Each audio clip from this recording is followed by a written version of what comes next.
"You will never be my wife," said the millionaire CEO. But 2 years later, he saw her with the girls, and what he did next will surprise you. A very, very beautiful story for my beautiful family. Don't miss the ending. I promise you'll enjoy it. Let's start the story together. Wade Bemmels had learned to measure his worth in zeros, the kind that followed numbers, not the kind that described what lived inside his chest.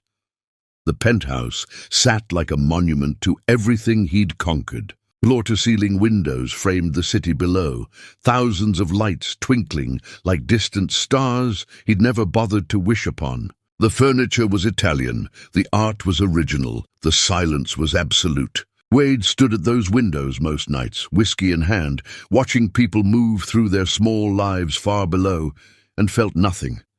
Nothing was safe. Nothing was predictable. Nothing could hurt you. He'd built his empire the way other men built sandcastles, except his wouldn't wash away with the tide. Every acquisition, every merger, every calculated risk had been another brick in the wall between who he used to be and who he'd forced himself to become. The foster kid, who'd slept in 7 different beds before he turned 10, didn't exist anymore. That boy had starved to death somewhere along the way, and Wade had stepped over his corpse without looking back. "Mr. Bemmels, your morning briefing is ready." His assistant's voice crackled through the intercom, pulling him from thoughts he didn't want to examine. Wade turned from the window, drained the whiskey, and straightened his tie. Another day. Another series of moves on a board where he always played to win.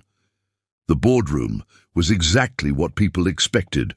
Long table, leather chairs, expensive views. His executive team sat waiting, folders open, faces arranged in practiced neutrality. Wade had hired them because they were brilliant and because they understood that feelings were liabilities in this world.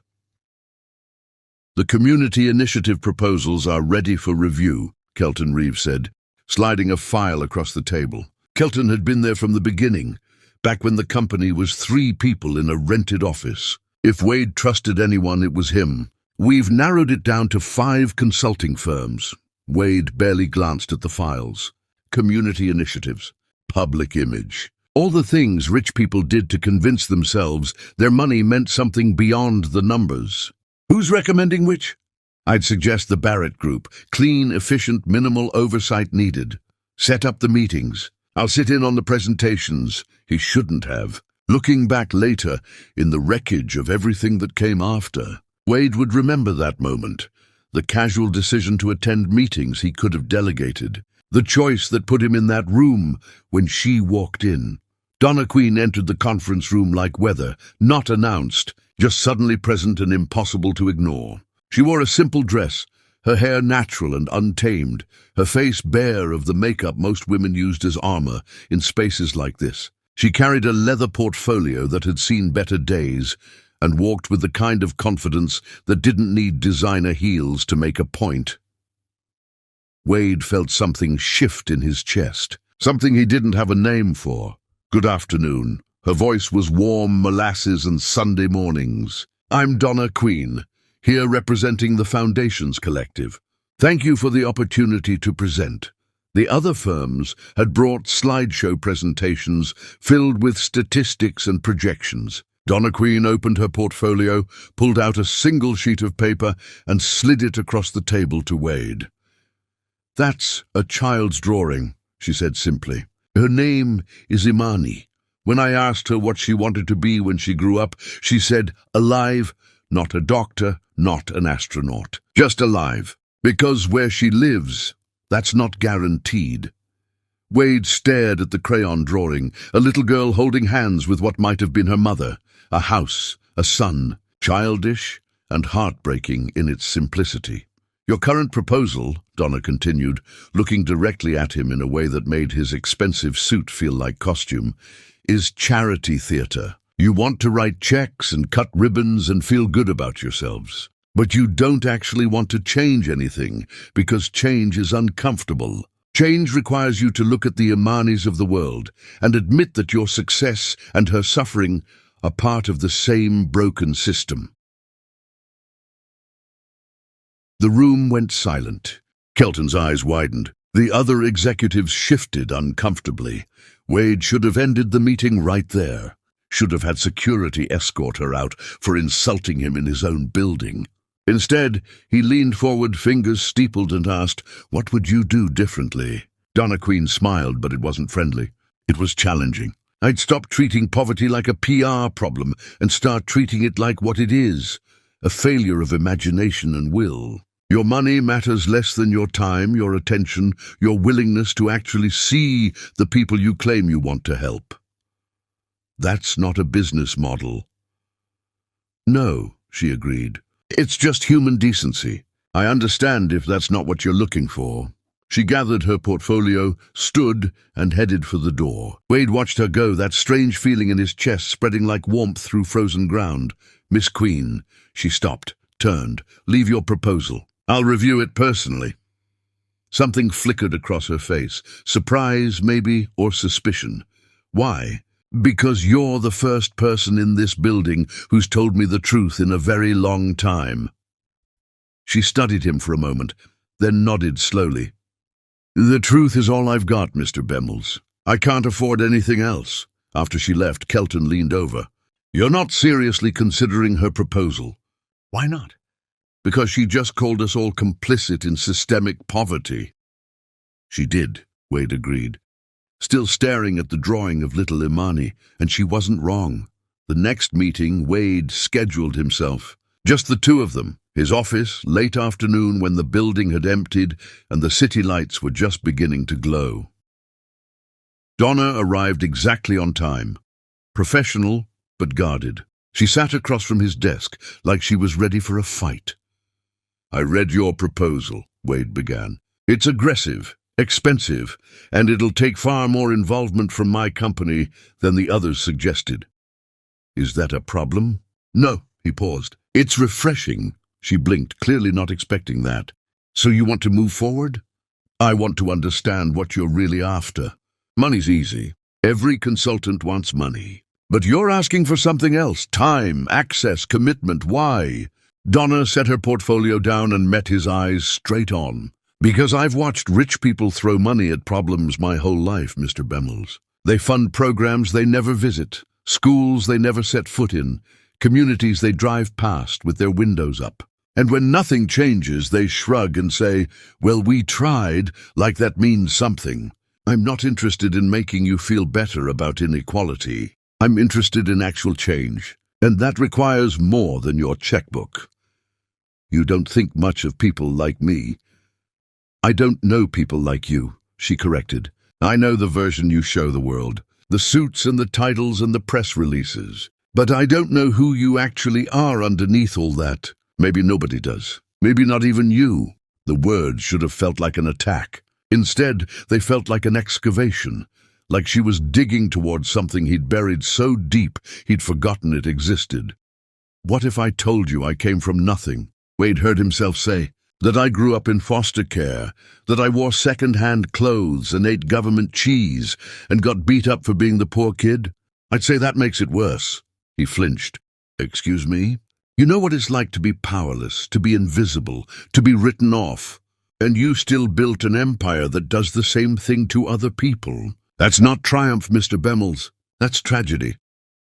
The silence that followed was crushing. Wade felt something cracking inside him, some wall he'd spent decades fortifying. "What do you want from me?" he asked quietly. Donna Queen stood, gathered her things, and walked to the door. Then she paused, looked back. "I want you to remember what it felt like to be that kid, and I want you to decide if the man you've become would have helped him or walked right past." The door closed behind her with a soft click. Wade sat alone in his office as the city lights blazed brighter and the darkness pressed against the glass. For the first time in longer than he could remember, he felt something besides nothing, and it terrified him. He hired her the next morning, told himself it was because her proposal made sense, because the board would appreciate the optics, because it was a smart decision. But when Donna Queen walked back into his office to sign the contract, and she smiled, really smiled, like maybe she saw something in him worth believing in, Wade Bemmels realized he'd just made the most dangerous decision of his life, not because of the money or the program or the risk to his company, but because for the first time since he'd learned to measure his worth in zeros, someone was asking him to measure it in something else entirely, something real, something human, something that might actually matter when the lights went out, and the silence closed in, and all his empire couldn't buy him one goddamn reason to feel alive. "Welcome aboard," he said, extending his hand. She took it, her grip firm and warm and absolutely nothing, like the calculated handshakes he'd exchanged 10,000 times before. "Don't make me regret this," she said.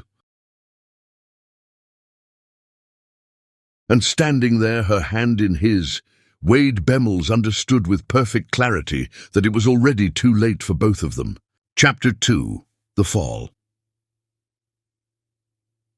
Donna Queen had never been a woman who fell easily, but Wade Bemmels didn't seduce her with wealth. He seduced her with the truth he was terrified to show anyone else. The work started professionally enough. Meetings about budget allocations, site visits to community centers, endless discussions about measurable impact. Donna was brilliant at her job, relentless in her standards, unwilling to compromise on what mattered. Wade found himself looking forward to their sessions in ways that had nothing to do with quarterly projections. He'd catch himself watching her during meetings, the way she'd tuck a strand of hair behind her ear when she was concentrating, the way her eyes lit up when she talked about the kids they were helping. She had this habit of standing near windows when she was thinking, letting the light fall across her face, completely unaware of how beautiful she was in those unguarded moments. "This building is dying," Donna said one afternoon, standing in what used to be a youth center on the south side. The windows were boarded up, the walls tagged with graffiti, the basketball court cracked and overgrown with weeds. But it could live again, if someone cared enough to see what it used to be. Wade looked around at the decay. "Big siege, adjusted and size, it would cost a fortune to renovate." "Everything worth doing costs something," she replied, running her hand along the wall like she was comforting an old friend. "My grandmother Dulcie used to bring me here when I was little. There was a woman named Miss Temperance who ran programs for kids who had nowhere else to go. She taught me to read in that corner right there, taught me that I mattered, even when the world said I didn't." "Where is she now?" "Still around, still fighting for kids who need her. She's retired from running this place, but she mentors people like me who are trying to carry on her work." Donna's voice was warm with affection.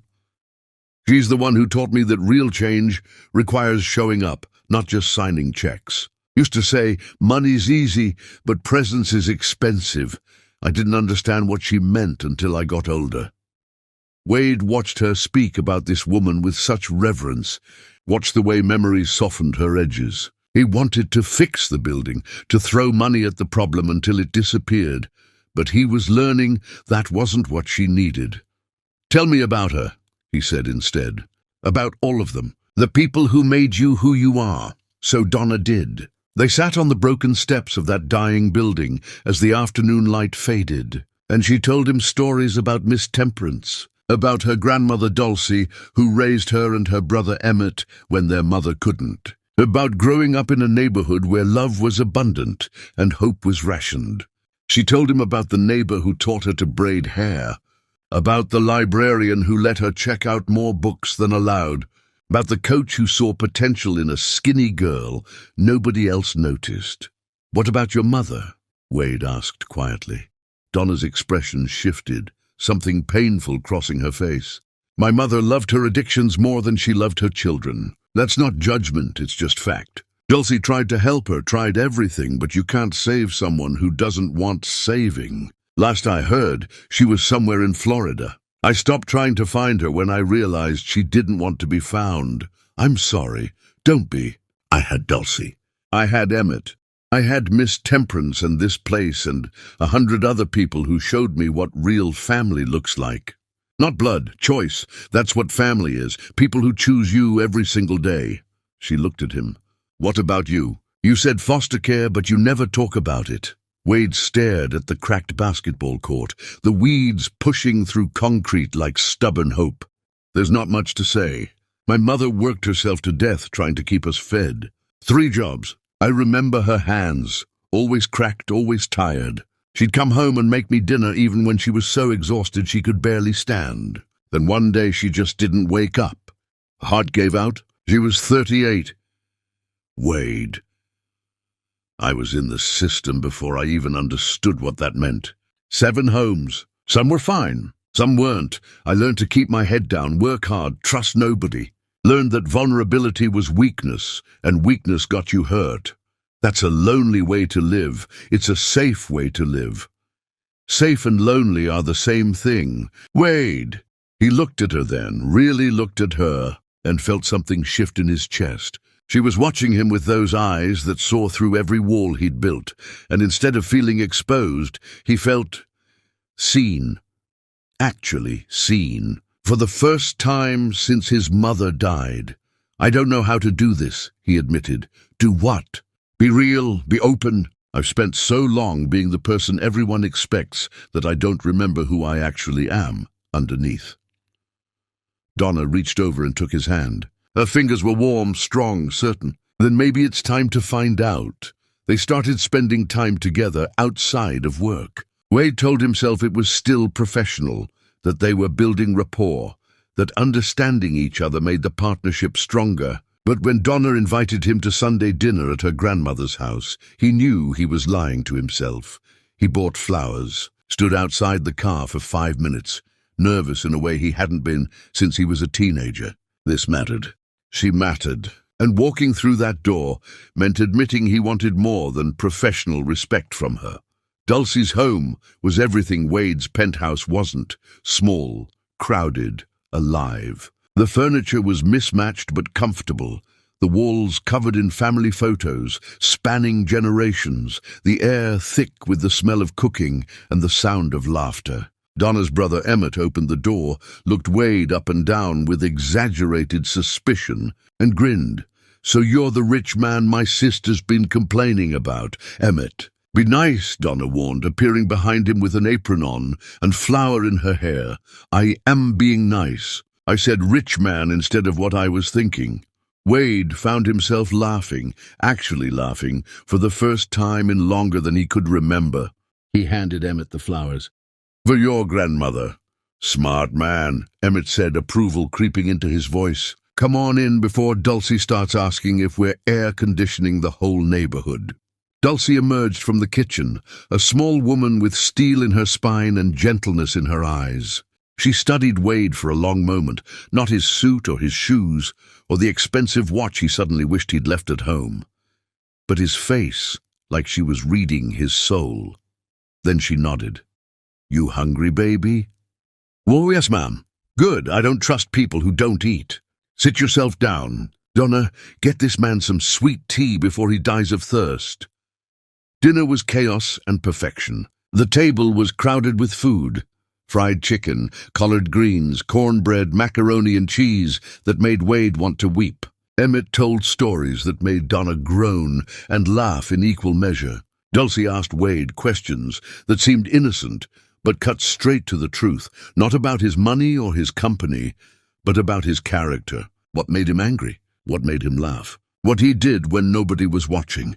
Wade found himself answering honestly, talking about the foster homes, about his mother's hands, about the loneliness that had driven him to build walls so high even he couldn't see over them anymore. That's real sad, baby, Dulcie said when he finished. But it's not an excuse. Everybody's got pain. Question is what you do with it. Build bridges or build walls? I'm trying to learn the difference, Wade said. Good. My granddaughter doesn't have patience for people who choose walls. After dinner, Wade helped clear the table despite protests, washed dishes alongside Emmett, while Donna and Dulcie packed up leftovers. The brothers, because that's what it felt like, standing in that kitchen doing ordinary things, talked about basketball and music, and nothing that mattered except the fact that they were talking at all. She likes you, Emmett said quietly, handing Wade a plate to dry. Really likes you. Don't make me regret not threatening you. I won't. See that you don't, because Donna's had enough people disappoint her. She deserves someone who shows up.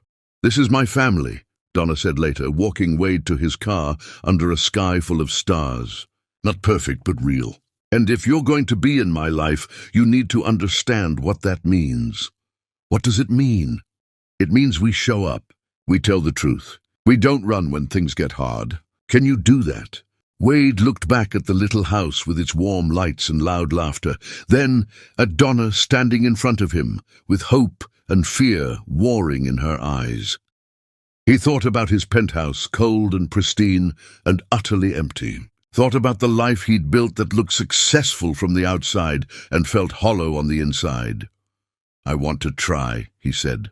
She kissed him then, soft and sudden and absolutely right. When they pulled apart, she was smiling, then try. The trying was terrifying and beautiful. Wade started letting his walls down, piece by piece. He told Donna about the foster father who'd locked him in closets, about the caseworker who'd forgotten his birthday, about lying awake at night wondering if anyone would notice if he disappeared. She listened without pity, holding his hand while he excavated the pain he'd buried. In return, she showed him her scars. The mother who'd chosen drugs over her daughter's birthday. The kids at school who'd mocked her second-hand clothes. The man who'd promised to love her and left when she wouldn't compromise her integrity for his convenience. They fell into patterns. Wednesday dinners at Dulcie's, weekend mornings at the farmer's market, late nights on Wade's balcony, talking until the sun came up. Discovering each other in the small moments that mattered more than grand gestures. Wade learned that Donna sang in the shower, but only when she thought nobody could hear. That she cried at commercials but stayed stoic through horror movies. That she kept a journal she'd been writing in since she was 10, filling pages with dreams and fears she'd never spoken aloud. Donna learned that Wade was afraid of the dark, but would never admit it. That he'd memorized poetry in foster care because words were the only things nobody could take from him. That he wanted children desperately, but was terrified he'd fail them the way he'd been failed. "I don't fall easily," she told him one night, lying in his arms in that cold penthouse that felt warmer when she was there. The city lights glittered below them like fallen stars. "But I fall completely. If you're not sure about this, about us, tell me now. Because once I give you my heart, Wade, I won't know how to take it back." He kissed her forehead, her cheek, her lips. "I'm sure, more sure than I've been about anything in my entire life. Promise me something, anything. Promise me that if you ever stop being sure, you'll tell me. Don't let me believe in something that isn't real. I've had enough of that in my life." "I promise," he said, meaning it with everything he had. "I will never lie to you, Donna, not about this. Not about us. Not about anything that matters." Months passed like a dream. They worked together, building programs that actually helped instead of just looking good on paper. They laughed together, watching terrible movies and arguing about whether pineapple belonged on pizza. They grew together, becoming people they'd both forgotten they could be. Wade started keeping a plant alive, started remembering to call Dulcie on Sundays. Started understanding that love wasn't a weakness to be managed, but a strength to be cultivated. Donna started trusting again, started believing that maybe not everyone would leave when things got difficult. Started imagining a future that included more than just her work and her family. And then, one evening in Dulcie's kitchen after another family dinner, Wade got down on one knee.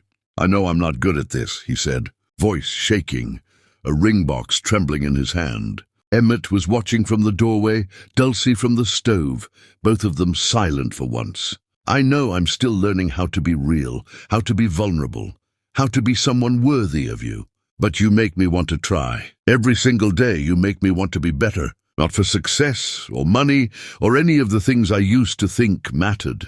Just better, more human, more real. Marry me, Donna, build a life with me. Teach me what love actually means." Donna was crying, laughing, pulling him to his feet. "Yes, God, yes. Yes, yes, yes." Dulcie blessed them with tears in her eyes. Emmett threatened Wade with bodily harm if he ever hurt his sister, but pulled him into a hug that said welcome to the family. And Wade Bemmels, The man who'd spent his whole life measuring worth in zeros understood for the first time what it meant to be rich.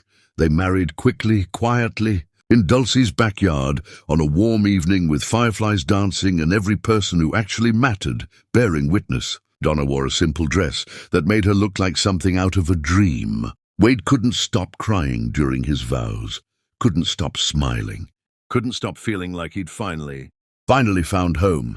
No media circus, no society pages, just love and truth and the promise of building something real together. "I choose you," Donna said during her vows, her hands in his. "Every single day for the rest of our days, I choose you. Your scars and your fears and your terrible singing voice. All of it, always. I choose you," Wade echoed. "And I promise to keep choosing you, even when it's hard, especially when it's hard." Miss Temperance gave the blessing, her old voice steady and strong. "Love isn't about finding someone perfect. It's about finding someone real and choosing them anyway. These two beautiful souls have found that. May they cherish it. May they fight for it. May they never take it for granted." Wade moved Donna into the penthouse, though she immediately started making it feel like a home. Plants appeared on the windowsills. Photos covered the sterile walls. Their wedding, Dulcie's Sunday dinners, candid moments of joy. Laughter filled the spaces that used to echo with silence. The cold monument to his success became warm with her presence. "I love you," he told her on their wedding night, and meant it more than he'd ever meant anything. "I love you too," she replied. "Don't forget that, even when things get hard, especially when things get hard." "I won't," Wade promised, but promises made in joy are easy. It's the promises tested by fear that reveal who we really are.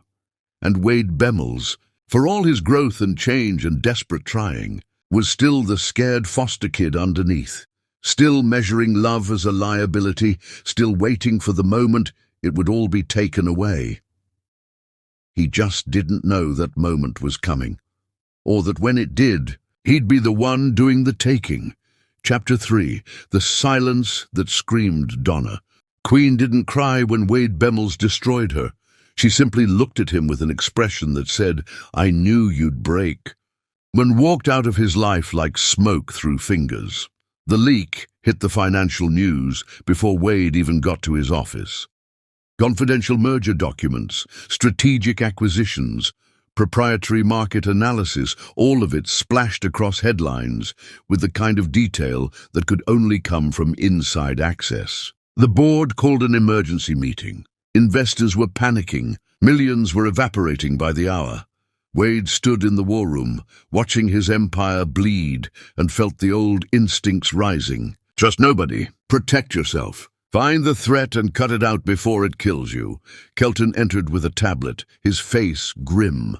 "We traced the access logs. The files were opened from a credentialed account during non-business hours. Someone with high-level clearance." "Who?" Kelton hesitated, and in that hesitation, Wade felt the ground start to crack beneath his feet.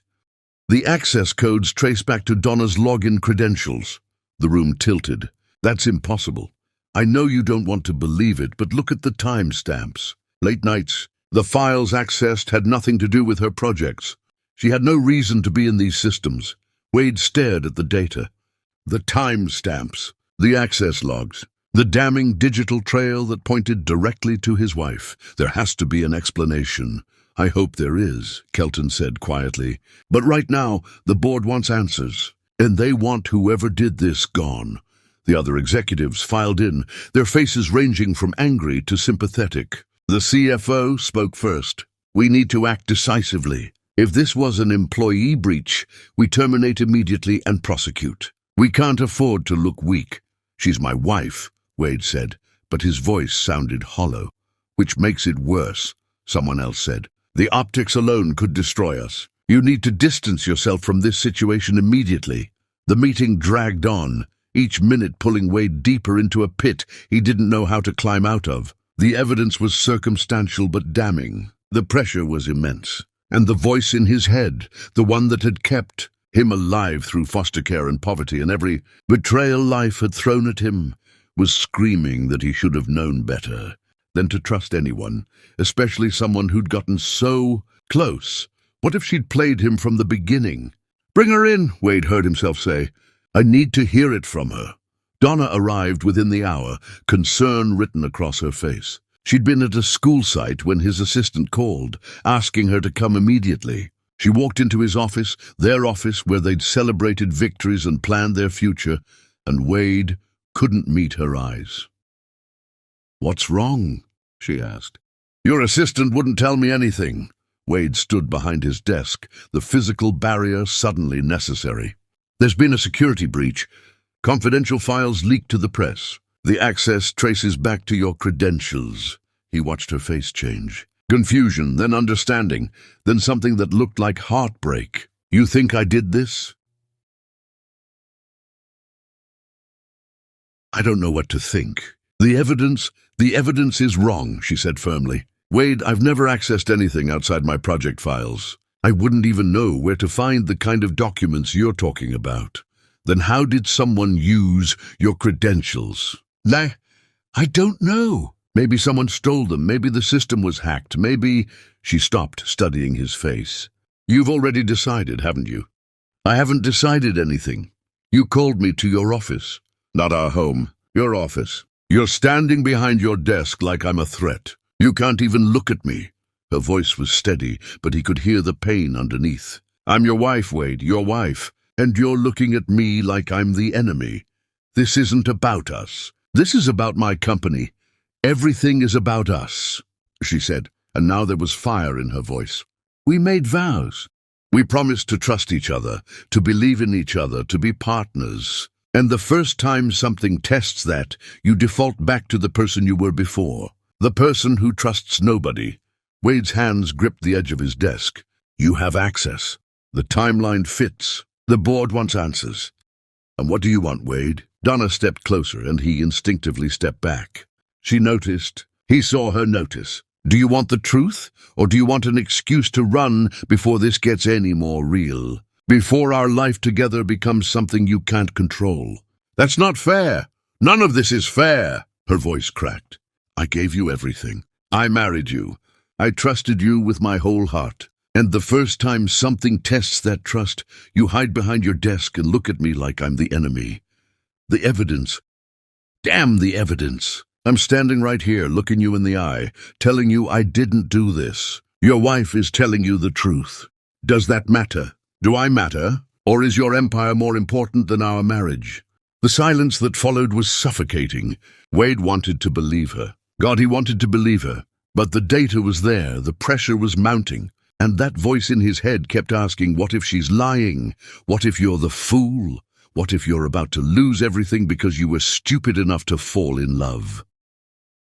In Donna's purse, her phone vibrated. A reminder notification. The doctor's appointment she'd scheduled for later that week. The appointment where she was going to tell him about the baby. But Wade would never know about that appointment. Would never know what she'd been planning to share. Would never know that in her purse, tucked in a small envelope, was an ultrasound picture she'd been carrying for days, waiting for the perfect moment. "I need you to leave," he said quietly. Donna went very still. "What?" "Pending the investigation, you need to surrender your access credentials and—" "You're firing me. I'm protecting my company. You're destroying our marriage." She wasn't crying. He almost wished she was. Tears he could handle. But this quiet devastation, this look of absolute recognition in her eyes, like she'd known all along he'd do exactly this. It was unbearable. "I knew you'd break, I knew it. But I married you anyway, and that's on me." Donna and Wade, in his fear and his paranoia and his desperate need to protect himself from the vulnerability of love, said the cruelest thing he could find. "This marriage is over. I want a divorce. My lawyers will contact you." Something died in Donna's eyes. Not love. That would have been kinder. Hope. The hope that he'd become someone different, someone capable of choosing love over fear. She didn't scream, didn't beg, just stood there for a long moment, her hand unconsciously moving to her stomach, a protective gesture Wade was too blind to notice. then turned and walked toward the door. "Donna, wait!" She stopped, looked back, and the expression on her face was something he'd carry for the rest of his life. Not anger, not hatred, resignation, like she'd hoped for better but expected exactly this. "Goodbye, Wade. I hope your empire keeps you warm at night." The door closed behind her with a soft click. Wade stood alone in his office, surrounded by everything he'd built, everything he'd protected, everything that suddenly felt like absolutely nothing at all. The silence that followed was the loudest sound he'd ever heard. Donna made it to her car before the shaking started. She sat in the parking garage, hands gripping the steering wheel, the ultrasound picture burning a hole in her purse. She'd been carrying his children, their children, had been planning to tell him that weekend, had imagined his face when he found out, had dreamed of building a family with the man she'd married, and he'd looked at her like she was a stranger, like their vows meant nothing, like love was just another liability to be cut when things got complicated. Her phone buzzed. Emmett calling. She couldn't answer, couldn't form words yet. Another buzz, Dulcie, then a text from Temperance, everyone who loved her, reaching out, sensing something wrong. But Donna couldn't talk to any of them. Couldn't explain that her husband had just destroyed their marriage because he was too damaged to believe in her. Couldn't admit that she'd been naive enough to think love could fix someone that broken. Her hand moved to her stomach again. Protective. Fierce. She wouldn't tell Wade about the babies. Wouldn't give him the chance to doubt them too. Wouldn't let his fear poison the only pure thing left from their marriage. These children would be hers, only hers, raised in truth and love, and the certainty that they mattered, not because of their father's money or their mother's pain, but because they existed. She would protect them from him, from his walls and his fear and his terrible, destructive need to push away anything that made him vulnerable. Donna started the car, her decision made. She would leave, disappear, build a life where Wade's betrayal couldn't touch her daughters, and he would never know what he'd lost, never know he'd destroyed his family while his wife was carrying his children, never know that the worst thing he'd ever done wasn't just betraying her trust. It was orphaning his daughters before they were even born. Chapter 4. The Search. Wade Bemmels had once bought a failing company just to prove he could save it, but he couldn't find one. Woman who didn't want to be found. The truth came out within days. Kelton Reeve, his childhood friend, his trusted CFO, the man who'd been there from the beginning, arrested for embezzlement, for corporate espionage, for selling Wade's secrets to a competitor. The leaked documents were just the final piece, the desperate move of a man who knew the walls were closing in. He'd used Donna's credentials, planted evidence, whispered suspicions, fed Wade's paranoia like gasoline on a fire, and Wade had believed him, had chosen his empire over his wife, had destroyed his marriage because he was too damaged to recognize salvation when it was standing right in front of him. The investigators laid it out in excruciating detail. The timestamps didn't match Donna's actual locations. The access patterns were wrong. A forensic audit showed Kelton had been stealing for months, covering his tracks by pointing fingers elsewhere. The evidence that had seemed so damning fell apart under scrutiny. Wade stood in the same office where he'd accused her, staring at the reports, and felt his soul crack open. He'd done this. Not Kelton, him. He'd looked into his wife's eyes and chosen to believe the worst because believing the best required a courage he didn't have. He'd told her their marriage was over. He'd demanded a divorce over a lie. He called her number. Disconnected. He went to the penthouse they'd shared. Empty, her things gone like she'd never been there. He contacted her family. No response. Dulcie's house sat quiet. Emmett wouldn't return his calls. Even Temperance Oakes, the elderly woman Donna spoke of with such reverence, wouldn't take his calls when he tracked down her number. Donna Queen had erased herself from his world completely, efficiently, like she'd never existed at all. Panic set in. The kind of panic money couldn't fix. Wade hired investigators. Not corporate security, private investigators who specialized in finding people who disappeared. They came back empty-handed. Donna had closed her social media accounts, terminated her email, ended her contracts. She'd left the city entirely, and nobody would say where she'd gone. He tried legal channels. Divorce lawyers said she had every right to space and separation, especially given his accusations. He couldn't force her to communicate, couldn't force her to forgive. Weeks turned into months. Wade threw resources at the problem that would have solved any other crisis in his life. But Donna was gone like morning fog, leaving nothing behind but the ghost of what they'd had. He visited the community center where they'd sat on broken steps and shared their scars. It was boarded up now, scheduled for demolition. The basketball court was more weeds than concrete. He stood there remembering her voice saying, "This building is dying, but it could live again if someone cared enough." "Dad, can I help you?" Wade turned to find an elderly woman watching him from the sidewalk, small, gray-haired, with eyes that had seen too much and forgiven too little.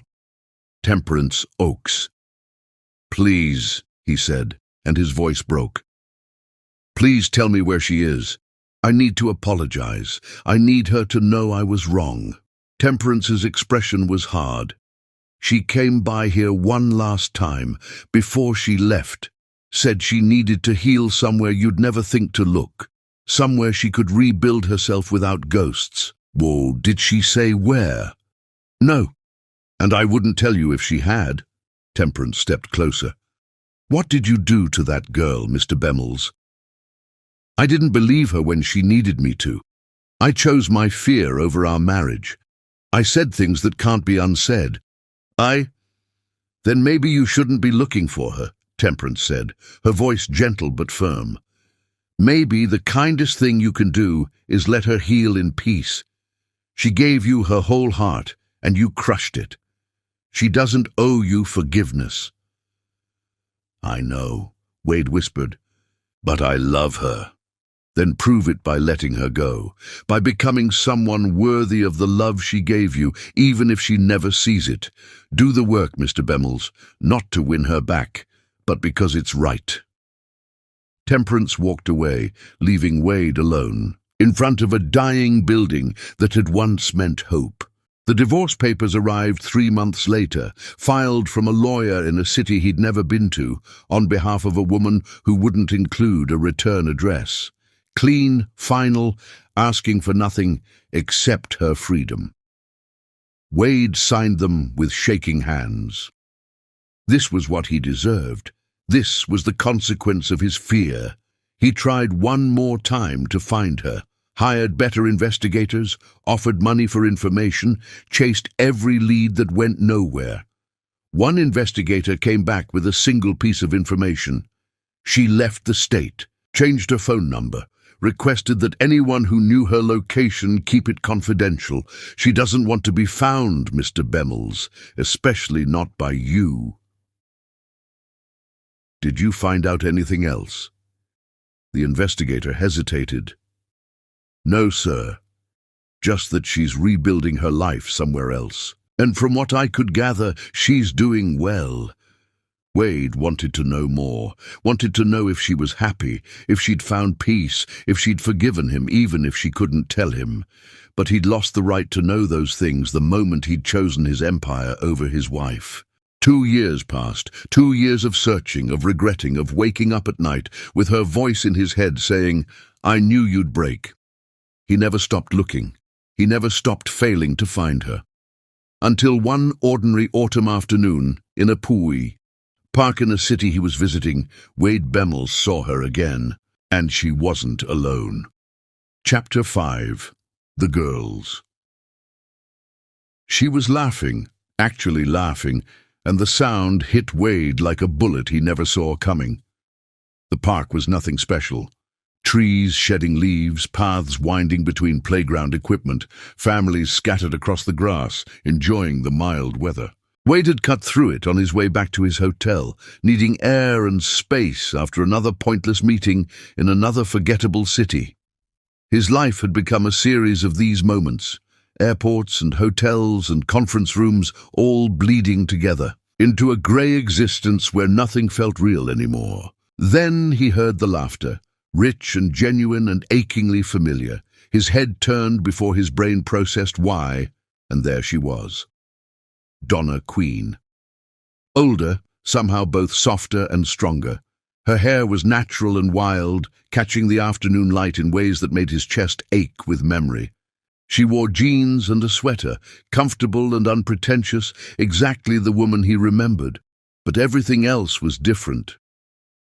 Two little girls held her hands, toddlers with matching braids and bright jackets, their faces round with baby fat and innocent joy, their giggles infectious and pure.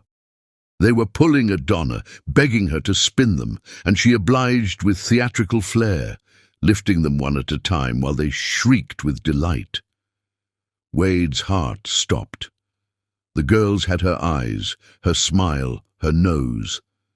But something in the shape of their faces, the way they moved, the tilt of their heads when they laughed, his heart started beating again, too fast, too hard, threatening to burst through his ribs. They looked like him. Not obviously, not in a way a stranger would notice, but Wade saw it, the angle of their jaw, the curve of their brow. The way one of them scrunched her nose when she laughed, exactly like he did when something genuinely amused him. The way the other one tilted her head to the side when she was thinking, the same unconscious gesture he'd never realized he made until Donna had pointed it out during their marriage. The world tilted. Time stopped. Everything he thought he'd lost suddenly had a shape he'd never imagined. Never dreamed, never even considered possible. In his daughters, the words echoed in his mind, foreign and familiar all at once. Daughters. He had daughters. Two beautiful little girls who existed in the world, breathing and laughing and living, completely unaware that their father was standing, frozen 30 feet away, watching his entire world reshape itself around their existence. "Mummy, push us on the swings," one of them demanded, tugging at Donna's hand with adorable insistence. Donna laughed, that sound that used to be his favorite thing in the world. "In a minute, Amare. Let Zuri catch her breath first." Amare. Zuri. His daughters had names, beautiful names, names Donna had chosen alone while pregnant with them, while building a life without him. Names he was hearing for the first time, standing in a park in a city he didn't know, watching a family that should have been his. Amare, it meant beloved in Spanish. Zuri, it meant beautiful in Swahili. She'd given them names that proclaimed their worth, that told them they were cherished, had probably spent months choosing them, imagining their futures, preparing to raise them alone because their father had destroyed everything. Wade couldn't breathe, couldn't move, couldn't process what he was seeing. Amar, he could tell which was which now. The one with the slightly rounder face was spinning in circles, making herself dizzy on purpose and giggling when she stumbled. Zuri watched her sister with a mixture of amusement and concern, the protective one already, just like he'd been with the younger kids in foster homes. They had whole personalities, preferences, quirks, inside jokes with their mother, a history of bedtime stories and scraped knees and birthday parties and first words and all the million tiny moments that make up a childhood. And he'd missed all of it, not because of circumstance or distance or fate, because of his fear, because when Donna had been carrying them, he'd looked at her and chosen suspicion over trust, because while she'd been going to doctor appointments, alone, feeling them kick, preparing to bring them into the world, he'd been signing divorce papers and trying to erase her from his life. Then Donna glanced up and their eyes met across the park. Her laughter died mid-breath. Her body went rigid, every muscle tensing like she'd seen a ghost. The color drained from her face so quickly, Wade took an unconscious step forward, worried she might faint. The toddlers kept tugging her hands, oblivious to the way their mother had suddenly stopped breathing, stopped moving, stopped existing in the present moment. Donna's eyes were wide with panic, with fear, with something that looked like trapped animal desperation. Her arms moved protectively around the girls, pulling them closer to her body in an instinctive maternal gesture that broke Wade's heart. She was afraid of him. Not angry, not hurt, afraid. Afraid he'd disrupt their lives, afraid he'd claim them, afraid he'd do to them what he'd done to her, love them for a moment and then destroy them when fear took over. Wade's feet moved without permission. He walked toward them, slowly, like approaching something precious and breakable that might shatter at any sudden movement. Each step felt like wading through concrete, his heart hammering so hard he could hear it in his ears. Donna watched him come, and he saw panic flash across her face. She looked around quickly, assessing escape routes, calculating whether she could get the girls away before he reached them. Her jaw set in that determined way he remembered, the way that said she'd fight the entire world if she had to. "No," she said when he was still several feet away. Her voice was low, fierce, trembling with emotion he couldn't name. "Don't, Donna," his voice cracked on her name. "Please don't." The please killed him. She'd never begged him for anything during their marriage, even when he'd been destroying it. But now she was pleading, and it was to keep him away from his daughters. "Please, not here. Not now." The girls looked up at their mother, confused by her tone. Amari's smile faded. Zuri pressed closer to Donna's leg, picking up on the tension, even if she didn't understand it. "Mommy!" Zuri's voice was small, worried. "Who's that?" "Nobody, baby," Donna said, her eyes never leaving Wade's face. Each word was deliberate, careful, chosen to protect. "Just someone Mommy used to know. Nobody." The word hit him like a physical blow, like she'd reached across the distance and punched him in the chest. He was nobody to his daughters, a stranger, someone Mommy used to know, past tense, irrelevant to their present and their future. "I've been looking for you," Wade said, his voice barely above a whisper. He couldn't take his eyes off the girls. Amari had his mother's chin. Zuri had his grandmother's eyes, a grandmother they'd never meet, who died when Wade was a child. "For 2 years. I need to talk to you. I need to explain." "There's nothing to explain." Donna's voice was steady now, cold, the voice of someone who'd built walls higher than his ever were. "You made your choice. I made mine. We're done. Are they—" He couldn't finish the question, couldn't form the words. "Are they mine? Are those my daughters? Did I abandon my family without even knowing they existed?" Donna's expression hardened, turning to stone. "They're mine. That's all you need to know." But Wade saw the truth in her eyes, saw the way she held the girls protectively, like a lioness guarding cubs from a predator, saw the flash of fear that he'd figure it out, that he'd claim them, that he'd disrupt the life she'd built without him, the life she'd had to build because he'd failed her. He saw his entire past and future in those little faces, saw the foster kid he'd been in their features, saw the chance to be the father he'd never had, saw everything he'd destroyed before it even existed. "Donna, please. I was wrong. About everything. The evidence was planted," Kelton confessed. "I know you didn't." "I know you know," she cut him off, her voice sharp enough to cut. "Your lawyers sent the divorce papers with a full explanation of what actually happened. A very thorough, very expensive explanation that came 2 years too late. I signed them and moved on. This conversation is 2 years too late for anything that matters." One of the toddlers, Amare, was staring at Wade with open curiosity now, her head tilted in that gesture that was so heartbreakingly familiar. "Why is Mommy upset?" "She's not upset, baby," Donna said, forcing calm into her voice for her daughter's sake. Wade watched her transform, watched her push down every emotion to be strong for them. "We're just going to go play on the swings now. Say goodbye to the nice man." "But we just got here." "Now, Amare." The tone brooked no argument. Donna turned to leave, the toddlers in tow, and Wade felt panic rising in his throat. This couldn't be it. He couldn't let them walk away. Couldn't let his daughters disappear again when he'd just found them. Please, 5 minutes. That's all I'm asking. And I'm saying no. Donna stopped, looked back at him with an expression that could have frozen fire. Her eyes were wet now, but she didn't cry. Wouldn't let herself cry in front of the girls. You don't get to appear in my life after 2 years and demand conversation. You don't get to meet my daughters. You don't get anything from me, Wade, not anymore. You lost that right when you chose your empire over our marriage. When you looked at your pregnant wife and decided she was lying. Pregnant wife. The words hung in the air between them, confirmation and condemnation all at once. Our marriage, Wade repeated, and the words felt like glass in his throat. Blood pounded in his ears. Donna, are they my... Don't. Her voice was a warning, sharp and absolute. Don't ask questions you have no right to answers for.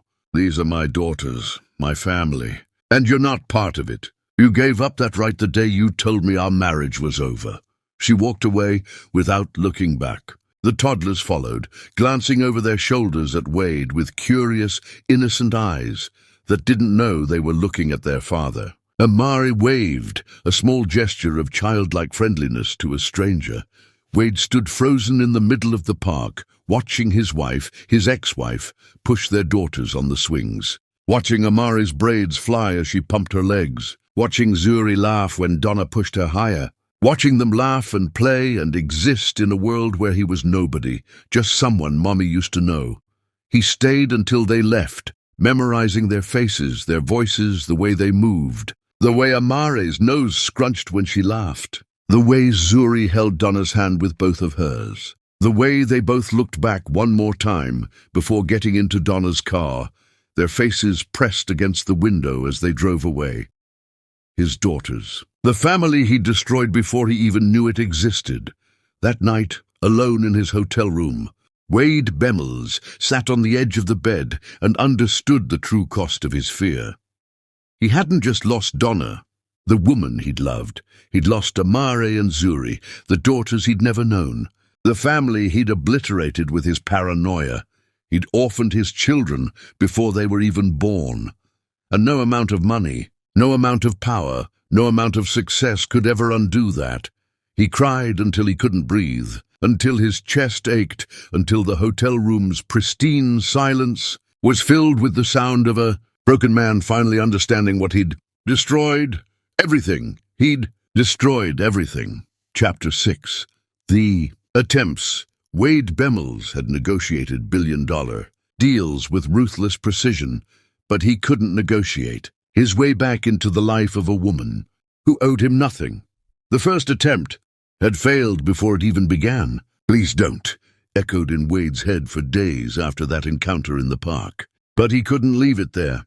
Couldn't accept that seeing her again, seeing them, would end with him standing there while his family walked away. He found a connection. Lior Sunder, someone who'd worked with both of them during the community initiative. Lior was cautious when Wade called, protective in a way that told him Donna had people who loved her enough to guard her from him. I need to talk to her, Wade said. Just once. I need her to hear what I should have said 2 years ago. Lior was quiet for a long moment. She doesn't want to hear from you, Wade, and frankly, after what you did, I don't blame her. I know, but I'm asking anyway, please. Why should I help you? Because she deserves to know the truth. About what happened. About how wrong I was. About, his voice broke. About everything. Another silence. Then write a letter. I'll make sure she gets it. But I can't promise she'll read it.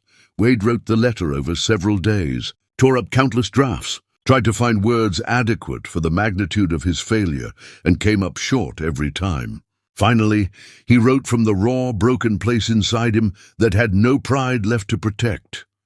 He told her about Kelton's betrayal, about the evidence that had seemed so damning, about the fear that had made him choose the worst interpretation instead of trusting his wife. He told her he was sorry, inadequate, insufficient, but true.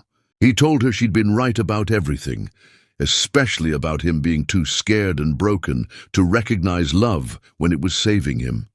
and he asked about the girls, begged to know if they were his. Promised he wouldn't interfere, wouldn't demand anything, just needed to know the truth. He sealed the envelope, sent it to Lior, and waited. The letter came back 2 weeks later, unopened, the envelope folded in half like a scar that wouldn't heal. Lior called. She asked me to return it, said she doesn't need your words, Wade. She needed them 2 years ago. Now she needs peace. Please tell her, no, I'm not your messenger. You want to talk to Donna, you figure out how to earn that right. But right now, you haven't. The line went dead. Second attempt. Wade found where she lived, not through investigators this time, but by following them from the park. Not stalking, he told himself, just needing to know they were real, that he hadn't imagined his daughters. Her neighborhood was warm, tree-lined, nothing like his sterile, high-rise existence. Kids played in yards, neighbors chatted on porches.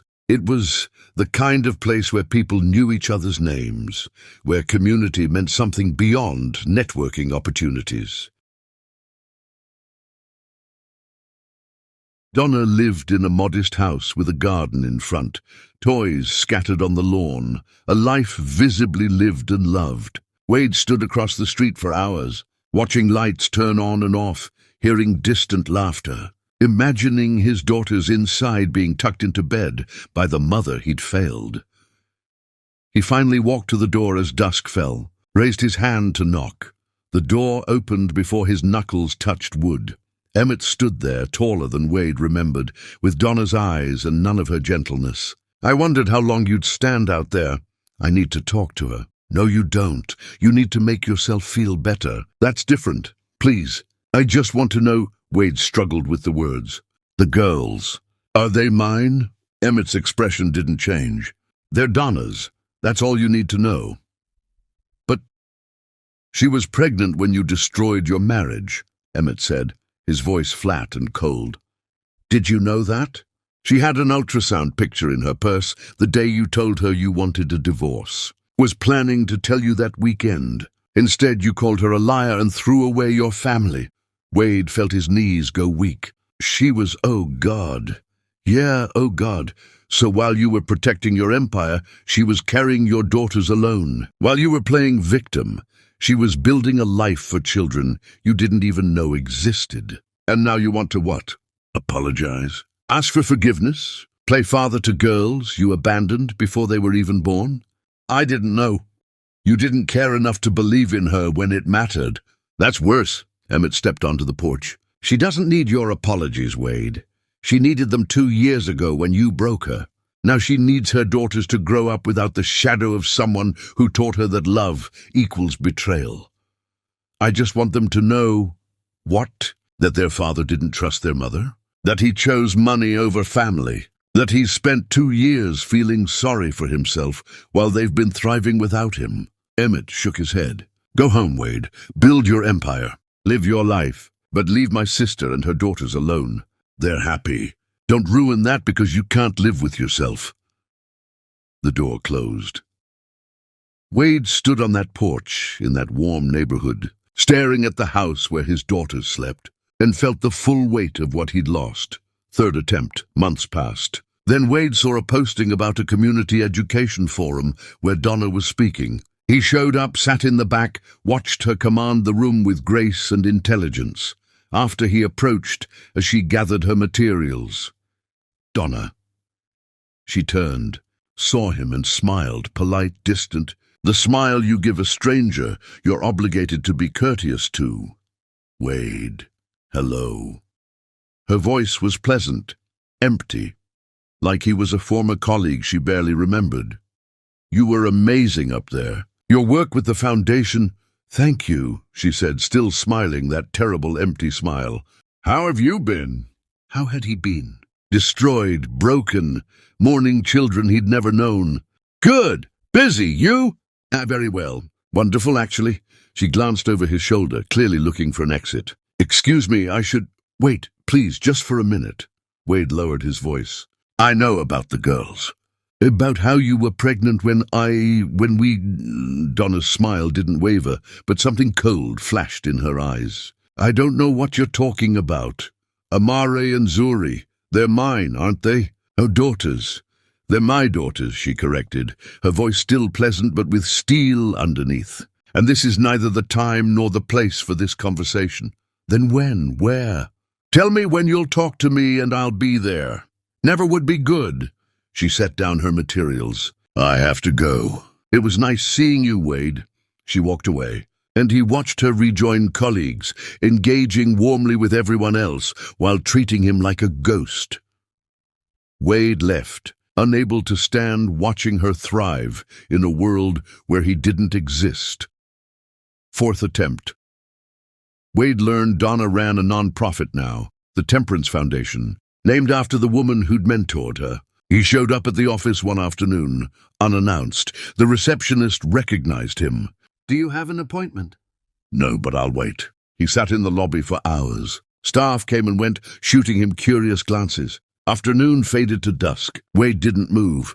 When Donna finally arrived, briefcase in hand, tired from a long day, she stopped in the doorway, stared.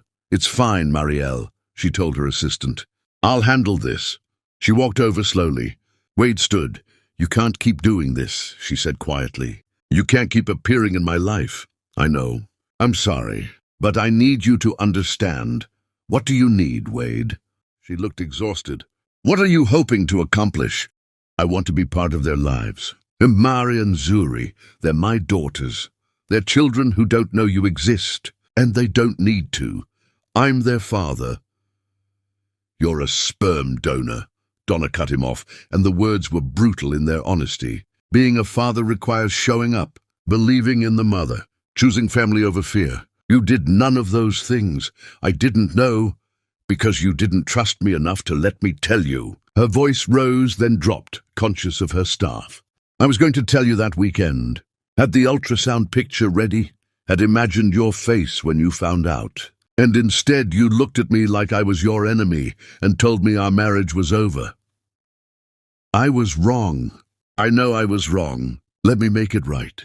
Some damage can't be undone, Wade. Her eyes were wet now, but she didn't cry. You can't just show up 2 years later and demand to be a father. Those girls are happy. They're loved. They have family, community, everything they need. And they don't need someone who abandoned their mother while she was pregnant with them. I want to try, please. Let me try. Donna stared at him for a long moment, then shook her head. No, because trying isn't enough. And I won't risk their hearts on your fear. Go home, Wade. She walked into her office. The door closed with finality that felt like the end of everything. Fifth attempt. Weeks later, Wade saw a notice that Donna's foundation was hosting a community resource fair. He volunteered to help set up, hoping for a chance to talk to her in a neutral space. She arrived as volunteers were arranging tables. Saw him immediately. Her expression shifted from surprise to resignation. Wade, what are you doing here? I signed up to volunteer. I wanted to help. You wanted to ambush me. I wanted to show you I'm serious about change, that I'm not just talking about it. Donna looked around at the other volunteers watching them, then pulled Wade aside. You can't do this. You can't keep inserting yourself into my life and my work. I'm not trying to insert myself. I'm trying to show you I don't care what you're trying to show me. She hissed, keeping her voice low. You want to volunteer? Fine. Find another organization, one that has nothing to do with me. But stop using community service as a way to get close to me and my daughters. That's not what That's exactly what you're doing. And it's manipulative and it needs to stop. Her voice broke slightly. Please, Wade, if you ever loved me, if you have any respect for what we had, leave me alone.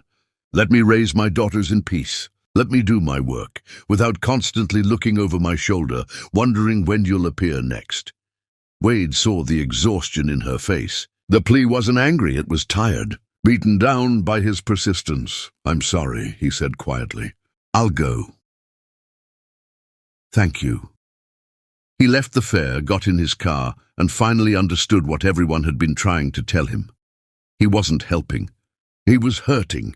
His attempts at reconciliation were just another form of control, another way of making his pain her problem, And if he truly loved her, if he truly wanted what was best for his daughters, he had to stop.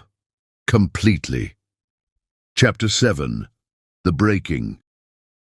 For the first time in his life, Wade Bemmels stopped trying to win and started trying to deserve.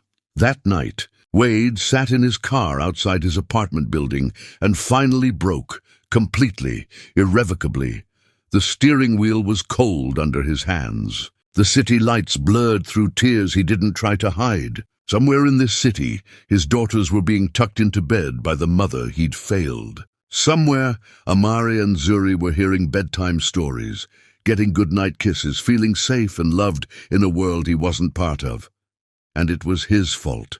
Not Donna's for leaving. Not Kelton's for betraying him. Not the system's for failing to protect the evidence. His. He'd spent 2 years chasing forgiveness like it was another acquisition, another problem to solve, with persistence and resources. But his daughters weren't a deal to close, and Donna didn't owe him access to them. He'd destroyed his family through his own. Fear and paranoia, and no amount of apologies, would rebuild what he'd burned. The realization should have been crushing. Instead, it felt like release, like a weight he'd been carrying without knowing it suddenly lifted, leaving him hollow but somehow lighter. For the first time, Wade stopped asking what he could get from Donna and started asking what he could give to the world his daughters would inherit. If he couldn't be their father, he could at least make sure the world treated foster kids better than it had treated him. If he couldn't teach Amari and Zuri what love meant, he could teach other children that they mattered. If he couldn't undo his mistakes, he could at least stop making new ones. The next morning, Wade put his penthouse on the market. His real estate agent was confused. "Sir, this property has increased in value significantly. Are you sure you want to sell?" "I'm sure. I don't want to live in a monument to my own emptiness anymore." His board thought he was having a complete breakdown when he called an emergency meeting. "You're selling the penthouse, stepping back from the company. What's going on?" "I'm becoming someone different," Wade said, and heard the certainty in his own voice. "Someone who might actually deserve the family I destroyed, even if I never get them back." "This is about that woman," someone muttered. "No," Wade replied. "This is about me, about the foster kid I was, about the father I might never get to be, about becoming someone who wouldn't have made the choices I made." He found a modest apartment in a neighborhood where people actually lived. It had 2 small bedrooms, one for him, one that sat empty but felt important somehow, like hope taking physical form. Old hardwood floors that creaked. Neighbors who said hello in the hallways and meant it. Windows that looked out onto a tree-lined street where kids played. It was nothing special, and that was exactly the point. The first night in the new apartment, Wade sat on the floor surrounded by unpacked boxes and felt more at home than he ever had in the penthouse. This place was real, lived in, human-sized. Then he started therapy. Real therapy, not the executive coaching disguised as mental health support he'd done before. He found Dr. Iris Thorne through a referral from a non-profit director. She specialized in trauma, foster care survivors, people who'd built walls so high they'd forgotten what it felt like to be human. The first session, Dr. Thorne didn't ask about his company or his money. She asked about the scared kid he'd been. "Tell me about the first time you felt abandoned." Wade sat in the comfortable chair in her modest office and felt 30 years of armor start to crack. "My mother, when she died, I was in school. They pulled me out of class and I knew. Somehow I knew before they said anything. They took me to the hospital, but she was already gone. And I remember thinking, this is it. This is what happens when you need someone. They leave. You were a child who'd lost everything. That's not a lesson about trust. That's trauma." They unpacked the foster homes over the following sessions. The good ones, where he'd been treated like he mattered. The bad ones, where he'd learned that vulnerability meant pain. The caseworkers who'd cared, and the ones who'd forgotten he existed. The constant moves, the perpetual fear that he'd never belong anywhere. Why did I push her away? Wade asked during one session, the question that haunted his every waking moment. I loved her. I knew she was telling the truth, but I still chose to believe the worst. Dr. Thorne leaned forward. Because love required trust, and trust required vulnerability, and vulnerability felt like dying. You've spent your whole life protecting yourself from abandonment by abandoning first. Donna was the first person who made you want to stop running. That terrified you more than anything you'd ever faced, so I destroyed her, destroyed us. Destroyed our children before I even knew they existed. You destroyed the relationship. But Donna's still here, still thriving. You didn't break her, Wade. You broke her trust and lost her, but she survived. Your daughters are surviving. The question is whether you can survive this and become someone different. The sessions were brutal, necessary. Wade cried in that office more than he'd cried in his entire adult life. Cried for the mother who'd worked herself to death. Cried for the scared foster kid who'd learned all the wrong lessons. Cried for Donna, alone and pregnant, believing her husband when he said their marriage was over. Cried for Amari and Zuri, beautiful and innocent and growing up without a father, because their father had been too damaged to trust in love. I have daughters I'll never know, he said one afternoon, the words raw in his throat. How do I live with that? By becoming someone who would have believed their mother, by doing the work not to win them back, because you may never get that chance, but because those little girls deserve a father who's capable of love. Even if you never get to be that father to them, what if I never see them again? What if Donna never forgives me? What if they grow up thinking I didn't want them? Then you'll live with that, Dr. Thorne said gently. The same way Donna's lived with what you did to her. The same way countless people live with consequences they didn't choose. But you can still do the work, still become better, still make the world a little less painful for kids who are where you were. Wade started volunteering, not at programs Donna ran. He stayed deliberately away from her world, not wanting to intrude or make his growth about winning her back. He found a community center across town, in a neighborhood that reminded him of where he'd grown up. He asked the director, a tired woman named Keisha, what they needed. Tutors, she said. Kids aging out of foster care who need help with college applications, job skills, basic life stuff the system doesn't teach. You good with kids? I don't know, Wade admitted. But I used to be one. Maybe that counts for something. It counted for more than he expected. The kids were wary at first. A rich man showing up to help? They'd seen that before. People who came once for the photo op, then disappeared. People who wanted to feel good about themselves without actually doing the work. But Wade kept showing up. Tuesday evenings, Saturday mornings, whenever they needed him. He taught resume writing and interview skills, helped with college essays, explained how to open a bank account, how to build credit, how to ask for help without feeling like a burden. A kid named Javon reminded him painfully of himself. Sharp, scared, trying so hard not to show it, carrying trauma like armor and pushing people away before they could leave.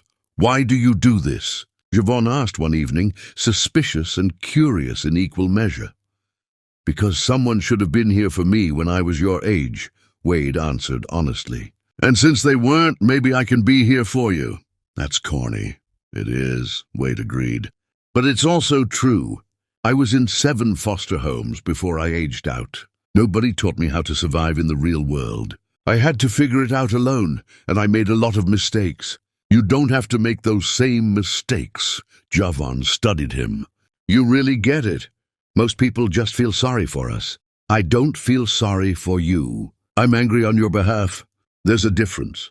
Months passed, then a year. Wade changed, not performing change, but actually becoming someone different. He funded scholarships anonymously through an intermediary, making sure his name wasn't attached. Helped rebuild community centers, working alongside the construction crews instead of just writing checks. Worked with organizations supporting foster youth transition programs, sharing his story when it helped and staying silent when it didn't. He didn't do press releases. didn't seek recognition. The work was the point, not the credit, but word spread anyway. Articles appeared about the former CEO, who'd stepped back from his empire to focus on community work. The Bemmels Initiative became known for funding programs that actually helped, instead of just looking good on paper. Wade never mentioned Donna, never used his daughter's existence to explain his transformation, never exploited his pain for sympathy or credibility. This wasn't about them anymore. It was about becoming someone who deserved them, even if he never got that chance. He thought about Amari and Zuri constantly, wondered what they liked to eat, what made them laugh, whether they were afraid of the dark like he'd been. Wondered if Donna read to them at night, if they had her confidence or his caution, if they knew their father existed somewhere in the world. He hoped they were happy, hoped Donna had found peace, genuinely hoped it, even if that happiness and peace didn't include him. Dr. Thorne noticed the shift during one session. "You're not chasing forgiveness anymore." "No," Wade agreed. "I'm just trying to be better, for the kids who need it now, for the person I should have been when Donna needed me, for my daughters, even if they never know I'm doing it for them." "How does that feel?" "Lonely," he admitted, "but real. For the first time in my life, I'm living in truth instead of performance. I'm not trying to prove anything or win anything. I'm just trying to be someone who wouldn't have destroyed his family. That's growth, Wade, real growth. It doesn't change what I did." "No, nothing changes what you did. But you're not the same person who did it. That matters even if Donna never knows, even if your daughters never meet you." One day, several months into his new life, Wade got a call from Temperance Oaks, the elderly woman he'd met briefly 2 years ago, who Donna had spoken of with such reverence. "Mr. Bemmels, I've been reading about your work." "Miss Temperance." Wade sat up straighter. Like being in her presence, even over the phone, demanded respect. "How can I help you?" "You rebuilt the Riverside Center, the place where I used to teach Donna." "Yes, ma'am. It deserved to live again." She was right about that. There was a long pause. Wade could hear her breathing, assessing, deciding. "You've changed," she said finally. "I'm trying to." "Good. Keep trying. Not for Donna, not for those babies, but because it's right. Because the world needs people who've learned from their mistakes instead of just repeating them. I will. I promise." Another pause. "There's a hospital fundraiser next month, honoring community leaders. Donna's receiving an award for her foundation's work." Wade's heart stopped. Started again. "That's wonderful. She deserves every recognition she gets. Your initiative is listed as a keynote donor." I didn't know. He'd approved the donation months ago, hadn't looked at which event it was for. Should I not attend? I don't want to make her uncomfortable. I'm telling you now so you can decide. Not to chase her, not to ask for anything, but to witness what she's built. You owe her that much, I think. What if seeing me hurts her? What if not showing up suggests you don't care about her accomplishments? Temperance's voice was gentle but firm. "She's being honored, Mr. Bemmels. Be there for that. Nothing else. No expectations, no demands. Just witness what she's done, despite what you did to her." Wade thought about it for a long moment. "You're right. I should go. For her, not for me." "Good. And Mr. Bemmels? Keep doing the work. Whether she sees it or not, whether anyone sees it or not, I will, Miss Temperance. Thank you." After he hung up, Wade sat in his modest apartment and understood what the invitation meant. Not closure, not forgiveness, not a second chance, just the opportunity to witness Donna's triumph from a distance, to celebrate her success silently, to honor what she'd become in the aftermath of his destruction.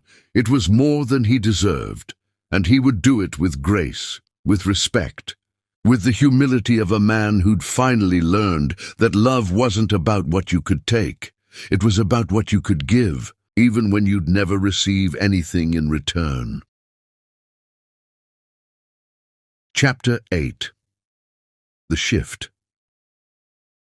Donna Queen had built her peace on the foundation of his absence, but slowly Quietly, that foundation began to crack. Donna saw the article on a quiet morning. Her daughters were at daycare. The foundation office was peaceful, coffee steaming beside her keyboard. Then Wade's name caught her eye. Her instinct was to close the browser. She didn't need updates on his life, didn't care what he was doing. But the headline mentioned Riverside Community Center, the place where Miss Temperance had taught her to read, where she and Wade had sat on broken steps and shared their scars before he'd proven he was exactly the man she'd feared. He'd rebuilt it, funded the entire renovation, created programs for foster youth, used the exact language she'd used about buildings deserving to live again. Donna's hand trembled as she set down her coffee. This wasn't performative charity.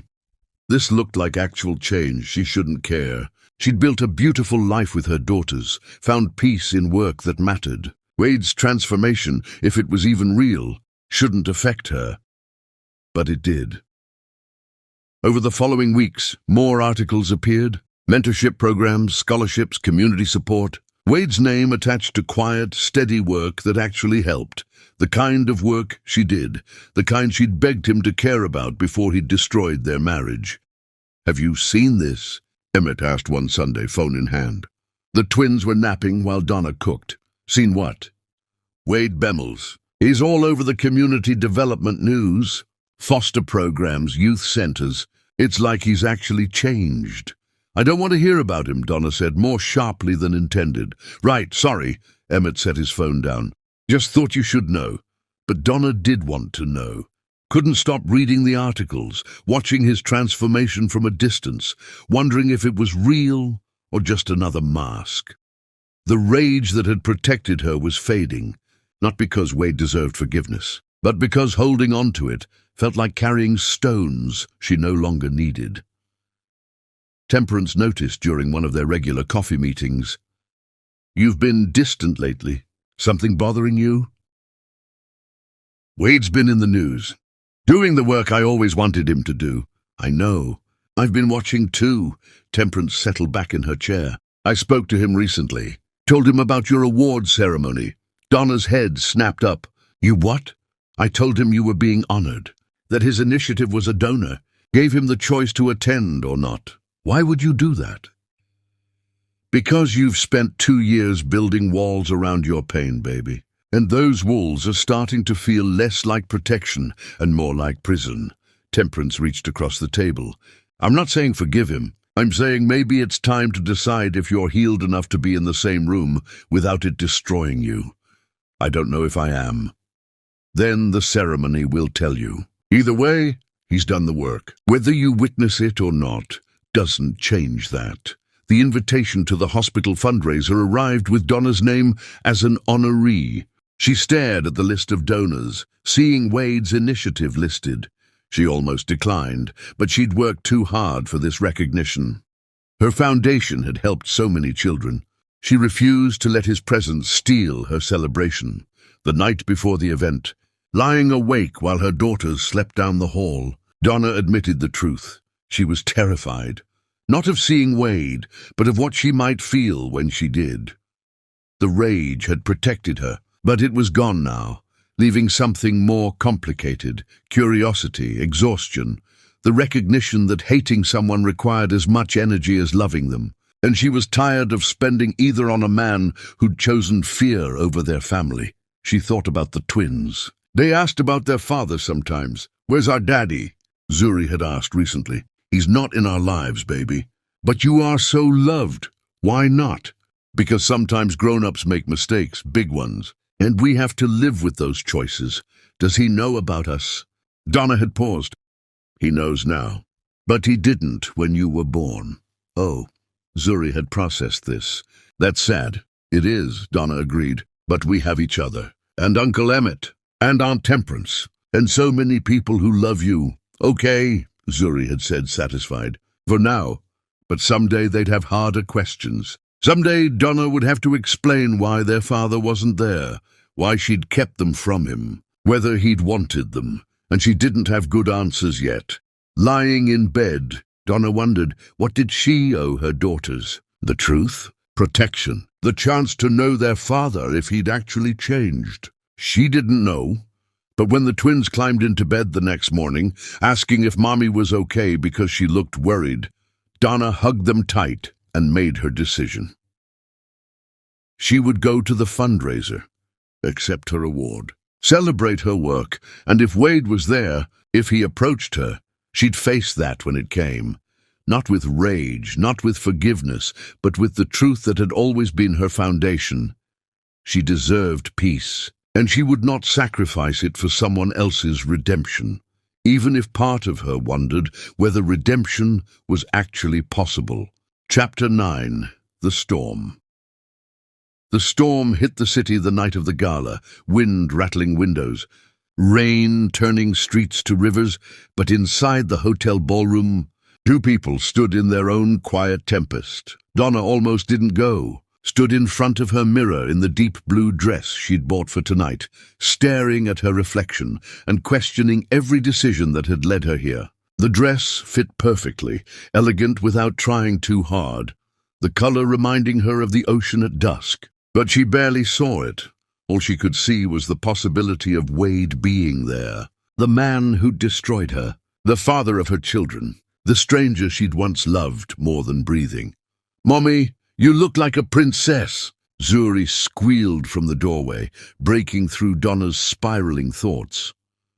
"A queen," Amare corrected, appearing beside her sister with the kind of certainty only a toddler could possess.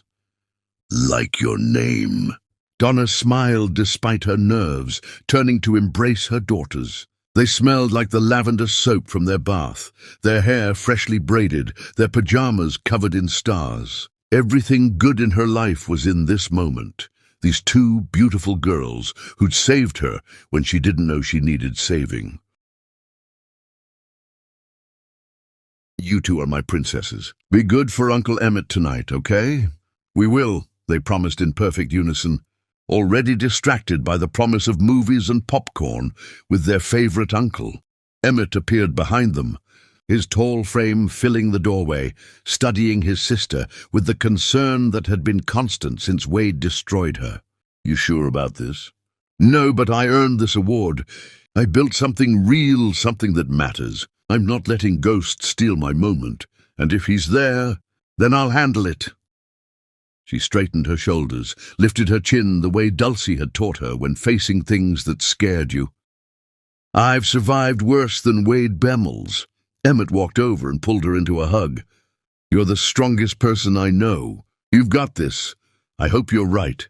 "I'm always right. Ask my nieces." The twins giggled, and Donna felt some of the tension ease. This was her life now. This family, this love. Wade couldn't touch any of it unless she let him. The drive to the hotel felt both too long and too short. The storm was building on the horizon, dark clouds rolling in like judgment, the kind of weather that made the city feel electric and dangerous. Lightning flickered in the distance. By the time Donna pulled into the hotel parking lot, rain was starting to fall in fat, heavy drops that splattered against her windshield. She sat in the car for a moment, hands on the steering wheel, breathing deeply. She could still turn around, could claim she was sick, could protect herself from whatever might happen if Wade was in that ballroom.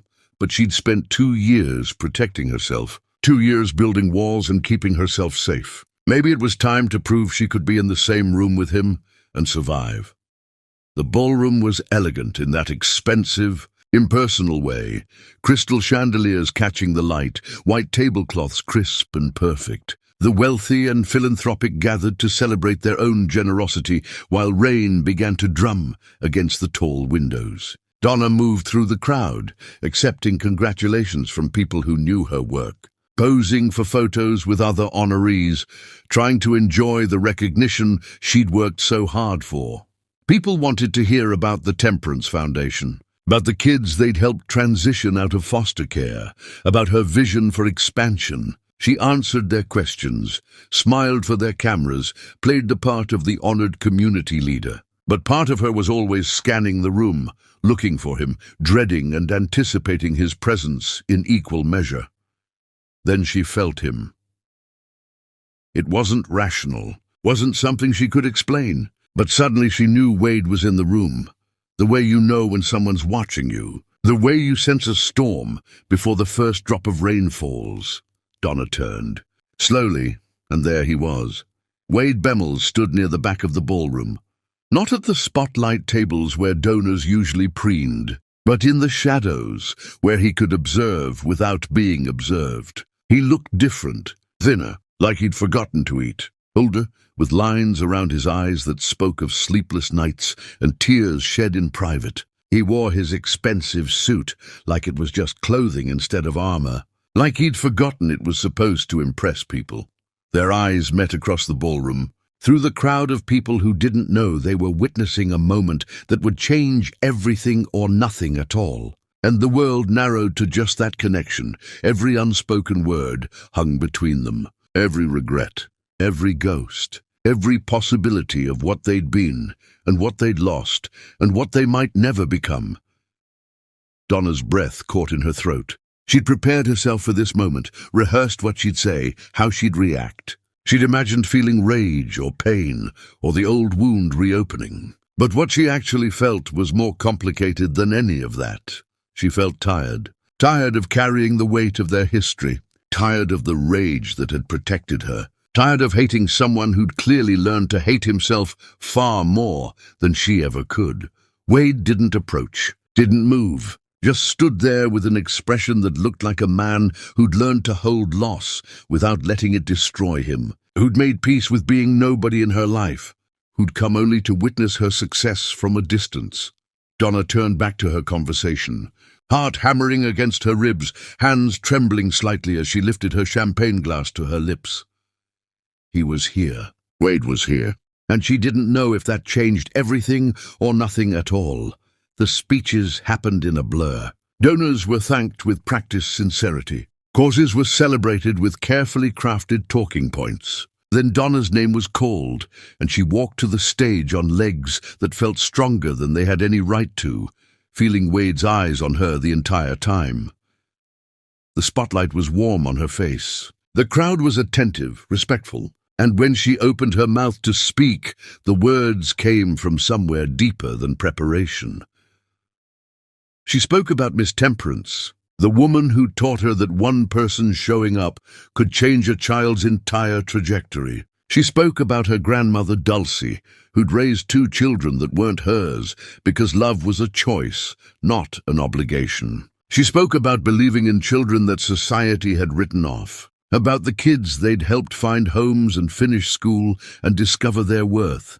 Every child deserves to know they matter, she said, her voice steady and strong. Not because of where they came from or who their parents are, not because they're perfect or easy or convenient, but simply because they exist, because they're human, because showing up for them might be the difference between a life lived and a life survived. She told stories of the kids they'd helped, the girl who'd aged out of foster care and was now in medical school, the boy who'd been written off as a troublemaker and was now mentoring younger kids, the siblings who'd been separated and were now reunited, building the family they'd always deserved. The applause was thunderous when she finished. People stood, their faces moved by her words, by the work she'd done, by the proof that one person could make a difference. And when Donna's eyes found Wade in the crowd, he was standing too, clapping with tears, streaming down his face that he didn't try to hide, completely unashamed of crying in a room full of strangers who didn't know what his tears meant. Something shifted in her chest, something she didn't have a name for yet. Not forgiveness, not love, but acknowledgement, recognition, the exhausted realization that they'd both been broken by what happened. And they'd both found ways to survive. After the ceremony, as the crowd began to thin and people moved toward the bar or formed conversation clusters, Donna needed air. The ballroom felt too small, too warm, too full of people who wanted things from her, photos, stories, promises of future collaboration. She slipped out to a balcony, letting the cool evening breeze calm her racing heart. The storm was closer now, thunder rumbling in the distance like a warning. Rain fell in sheets beyond the overhang, turning the city into something blurred and dreamlike. She heard the door open behind her. felt his presence like a physical thing, like gravity pulling at her center, knew without turning that it was Wade. "I'm sorry," he said quietly, his voice rough with emotion. "I shouldn't intrude. I'll go." "Wait," the word surprised her. Surprised them both. He stopped, hand still on the door handle, looking at her with those eyes that used to know every part of her. Donna turned to face him, stood there in the rain-touched air, looking at the man who'd destroyed her and rebuilt himself in the aftermath. "Wait," she said again, softer this time. He stepped back onto the balcony, let the door close, stood several feet away, respecting her space in a way he never had during his desperate attempts at reconciliation. They stood in silence for a moment, the rain providing soundtrack to their unspoken thoughts. Donna studied him, really studied him, saw the changes in his face, lines that hadn't been there before, a softness around his eyes that spoke of tears shed and lessons learned, a kind of peace that looked hard-won and fragile. He looked like a man who'd been broken and put himself back together differently, not perfectly, but honestly. "You look different," she said finally. "I am different." He didn't say "for you," didn't make it about winning her back, just stated it as fact. The Riverside Center, the foster programs, all of it, that's really you. Yes, not for redemption or to prove anything, just because you were right about everything. About what matters. About who I should have been. Thunder rolled closer, shaking the building's foundations. Lightning flickered across the sky. "Why did you come tonight?" Donna asked, though part of her already knew. "Because you deserve to be celebrated. Because your work matters more than anything I've ever built. Because I wanted to witness what you've accomplished, even from a distance, even knowing I'm not part of it. Despite everything, despite the walls she'd built and the protection she'd crafted, Donna felt something soften inside her. I built a good life. The girls are happy. We're happy. I know. I'm glad, genuinely glad, even though it doesn't include me." Her throat tightened. "They ask about you sometimes. Their father." Wade's expression broke like glass, pain flashing across his face so raw she almost looked away. "What do you tell them?" "That you didn't know about them when they were born. That you made a mistake. That sometimes people aren't ready for love even when it's right in front of them. That's more grace than I deserve." The rain pounded harder against the overhang, creating a curtain that separated them from the rest of the world. "You really have changed," Donna said. "And it wasn't a question. I'm trying to, every single day. Not because I think it'll bring you back or earn me the right to know my daughters, but because the man I was shouldn't have existed. Because those kids I mentor deserve someone who actually shows up. Because," his voice broke, "because becoming better is the only way I can live with what I did." Donna was quiet for a long moment, watching rain turn the city into watercolor. "Can I ask you something?" "Anything. Do you wish you'd never met me? That you could go back and avoid all this pain?" Wade didn't hesitate. "No, never. Even knowing how it ends, I'd choose to meet you. I'd choose to fall in love with you, because you showed me what it meant to be real, to be human, to matter for reasons that had nothing to do with money or success. You gave me the best months of my life and I destroyed them, but I don't wish they never happened. I just wish I'd been strong enough to deserve them." Donna felt tears prick her eyes. She'd spent 2 years hating him, building walls against him, protecting herself from the memory of loving him. But standing here, watching him cry without shame, hearing truth in his words that she'd learned to recognize, she felt something shift. Not forgiveness. Not yet, maybe never, but the exhausted recognition that holding on to hate hurt her more than it hurt him. "I don't expect anything," Wade continued, his voice steady despite the tears. "Not forgiveness, not a chance to know the girls, not even this conversation. I just wanted you to know, seeing you happy matters to me. Knowing you're thriving, that you've built something beautiful from the wreckage I caused, it helps. Not with the guilt. Nothing helps with that. But it helps me believe that maybe I didn't destroy everything, that you survived me and became even stronger." Donna turned to face him fully, really looked at him for the first time since the park. "I need you to understand something. What you did changed me. Made me question whether I could trust my own judgment. Made me wonder if being genuine was just being foolish. You broke something in me that took a very long time to repair. I know. I'm so sorry." But she paused, gathering courage for words she hadn't known she'd say. "It also made me stronger.